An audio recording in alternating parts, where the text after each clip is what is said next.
Mr. Adachaba is still with us in the studio. Just before we went on that break, you're explaining certain things. But there are people who will say that, are you not behind on your schedule?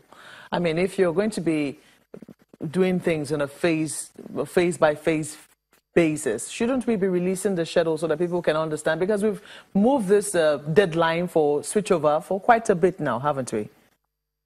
Are we on course? Are we experiencing challenges here and there?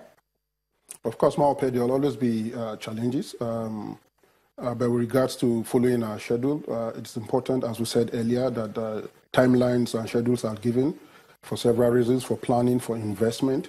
We have done that before. We will keep doing that. But I must also point out, without necessarily being defensive, that even in the United States of America, the deadlines were not met. It had to be shifted severally. South Africa began its own process. It went comatose. They had to go back to the drawing board. The UK also took almost 10 years to conclude its own transition, spending in the process tons of pounds sterling. We have taken advantage of some of those shortcomings in those other countries with regards to our own planning and rollout. But the point to make is that it is a delicate process, and it's the process that must be managed. I think that the ultimate purpose will be the success of the rollout, meeting the objective that we translate in the country and the ordinary Nigerian is able to have access to digital content. But in the process, the challenge of finance is there. Of course, there will be other institutional challenges, like even as we're talking, the capacity for rollout, because it's really capital intensive. You are in broadcasting. You know what it means to buy transmitters, over 1,000 transmitters. That's why people are also asking what will happen to their transmitters at the end of the day. They have spent money buying these transmitters, and now they're being told that it's going to be redundant. What's going to happen to them? Well, if anybody was following the digital transition in Nigeria, it's something that we began since shortly after the Geneva Convention of 2006. Nigeria actually began its DSO policy implementation strategy beginning 2007.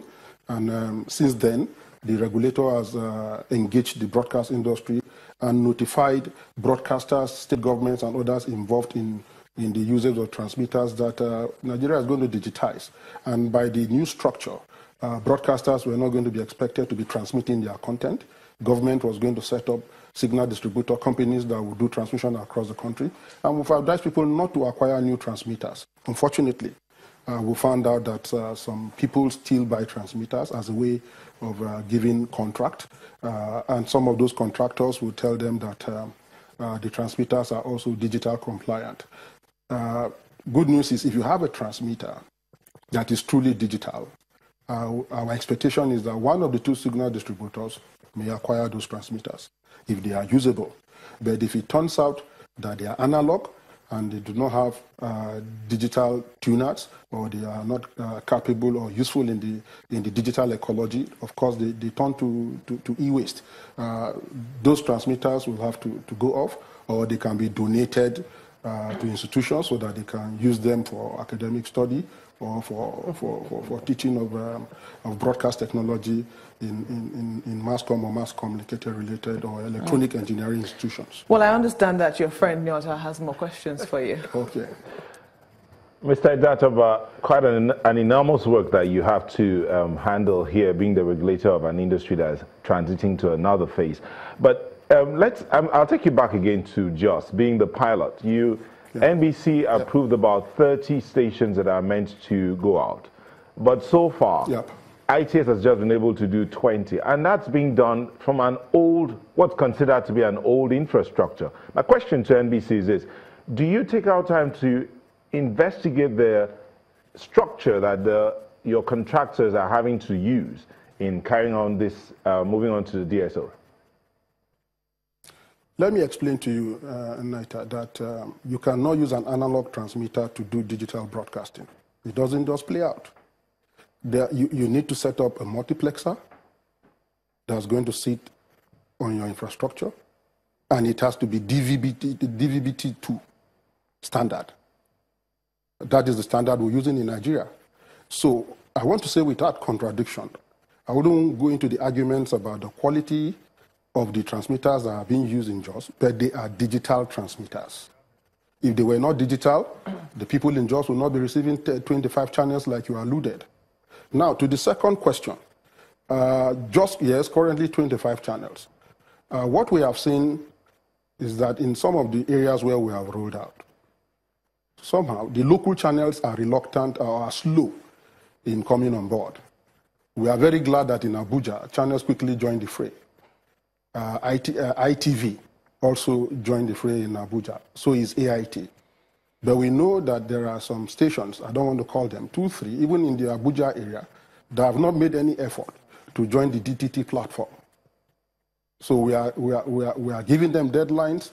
We are encouraging them to do so in their own interest, because if they don't do so, when we switch off analog, nobody's going to watch them.